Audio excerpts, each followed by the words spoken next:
Alors celui qui a lancé l'affaire, c'est évidemment Martin Luther. On dit qu'il était lui-même moine augustin, très angoissé sur la question de son salut, et puis très énervé aussi par l'attitude des prédicateurs de l'Église de l'époque qui essayaient de vendre des indulgences, c'est-à-dire qui vendaient des années de paradis aux gens pour essayer de subvenir aux dépenses de l'Église. Et Luther, agacé contre cela, essaye de remettre les choses en cause et propose des débats et des discussions pour essayer de réformer l'Église. Mais Luther, évidemment, ça c'était en 1517, est très rapidement rejeté, il est même excommunié, et donc Luther n'a jamais voulu créer une nouvelle église, il voulait réformer l'église existante, mais voilà que de fait il est éjecté, et il y a plein de gens qui vont suivre Luther, donc d'abord en Allemagne, et puis après ces idées vont se répandre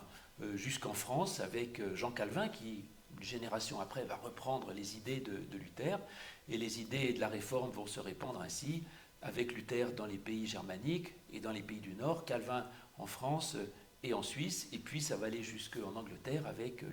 l'anglicanisme qui participe aussi au mouvement de la réforme.